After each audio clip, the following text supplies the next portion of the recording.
एईटा निहाती गोटे खराब कथा किंतु आजिर रियलिटी यहाँ ही बनी जाइछि। आमको दरमा मिलुछि तो सत किंतु खर्च केउठारे हेउछि। जोमाटो, स्विगी, आमाजन, फ्लिपकार्ट, नेटफ्लिक्स आ मासिकिया ईएमआई भरी आमर दरमा सब सरी जाउछि।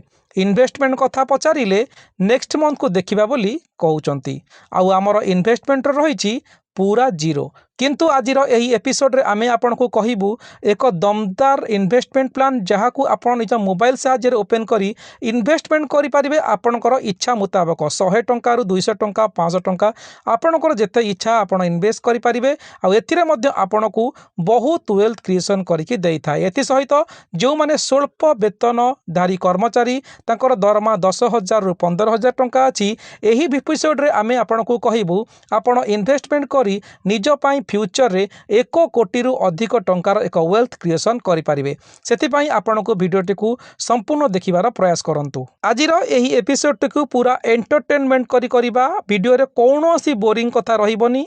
चलंतु वीडियोटी को आरंभ करिबा।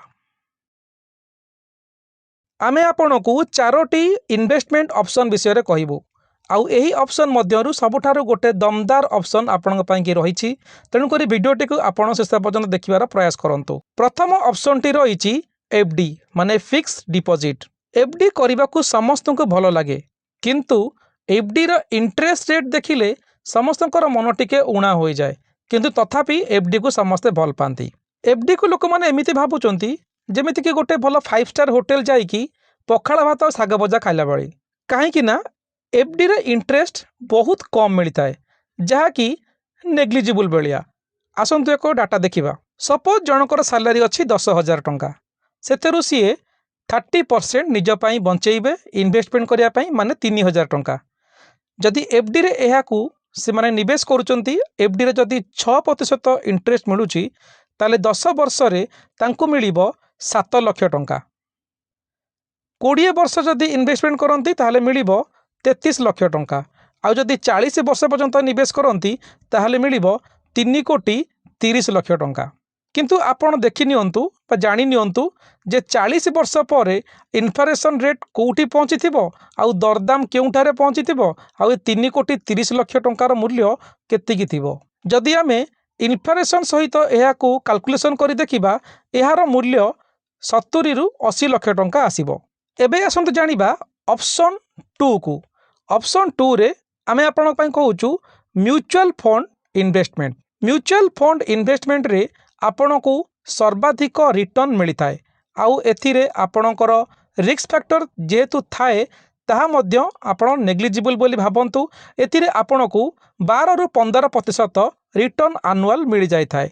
आपण जेकोनसी एक इक्विटी म्यूचुअल फंड रो हिस्ट्री को जाई देखिबे एथिरे आपण को मिनिमम 12 रु 15% एनुअल रिटर्न मिलता है। आज आमे आपण को कहया पई चाहूचु म्यूचुअल फंड रो इंडेक्स रे इन्वेस्टमेंट।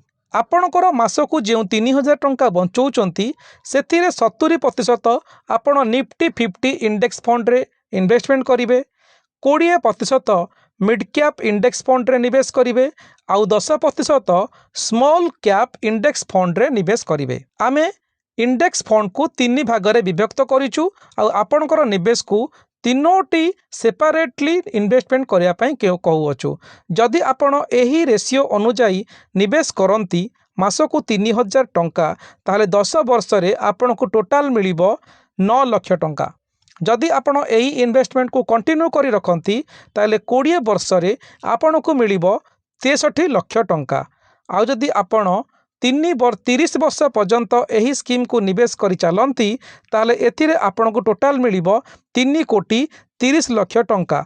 आउ जदि आपण 40 वर्ष पर्यंत एही स्कीम को कंटिन्यू करंती ताहले आपण को टोटल मिलिबो 14 कोटी टंका। एबे जानि पारले तो म्यूचुअल फंड रो पावर ऑफ मल्टीप्लिकेशन रो केते दम थाए।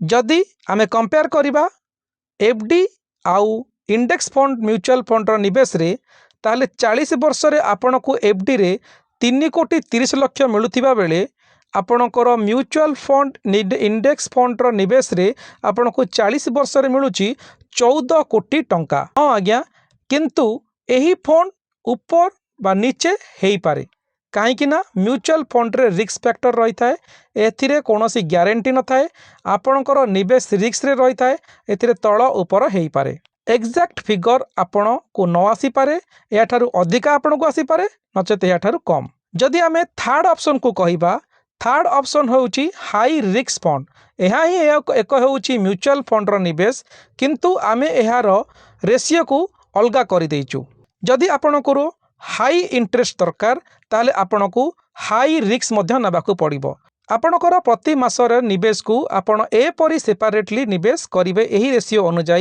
जे 70% आपण स्मॉल कैप इंडेक्स फंड रे निवेश करिवे 20% मिड कैप इंडेक्स फंड रे निवेश करिवे 10% निफ्टी 50 इंडेक्स फंड रे निवेश करिवे एहा आपणक पई एक हाई रिस्क मैनेजमेंट पोर्टफोलियो हेई पारे किंतु एथिरे आपणकू हाई रिटर्न मिलिबार मध्य चांसेस रही अछि एथिरे आपणकू 10 वर्ष रे 13 लाख टंका देई पारे एही अमाउंट टिके ऊपर किंबा तळ हेई पारे 20 वर्ष रे आपणकू एही फंड 1 कोटी टंका देई पारिबो 30 वर्ष रे एही फंड आपणकू 6 कोटी 70 लाख टंका देई पारिबो आ जदि एही स्कीम को आपण 40 वर्ष पर्यंत इन्वेस्टमेंट करी रखंती ताले एथिरे आपण मु आपणकू वीडियो माध्यम रे कहिछि अमाउंट आपणकर तळ ऊपर हेई पारे किंतु आपणकू एथिरे हाई रिटर्न मिलिबार चांसेस बहुत रही अछि एबे आसुची फोर्थ ऑप्शन जहा कि आपणक पई सबुठारु दमदार इन्वेस्टमेंट प्लान आमे आपणक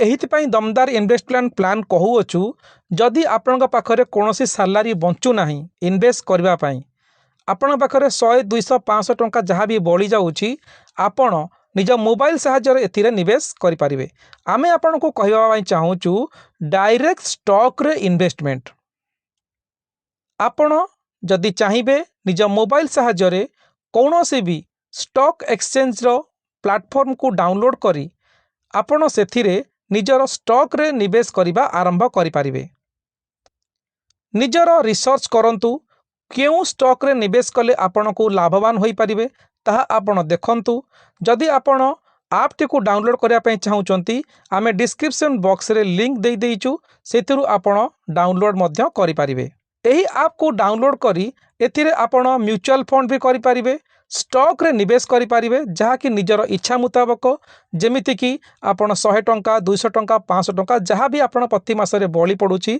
सेथिरे आपण भलो स्टॉक रे निवेश करि परिबे निजर रिसर्च करंतु आ भलो भलो स्टॉक रे निवेश करंतु जदि आपण कोनोसी म्यूचुअल फंड हेउ किबा स्टॉक रे निवेश करिया पई चाहउचंती इच्छा प्रकाश करुचंती ताहले निजर फाइनेंशियल एक्सपर्ट कर एडवाइस अनुजाई निवेश करंतु वीडियोटी आमे आपन को केवल एजुकेशनल पर्पज हिसाब रे देखैउछु वीडियोटी किपरि लागिला आपण हमकु कमेंट बॉक्स रे निश्चित जणाइबे।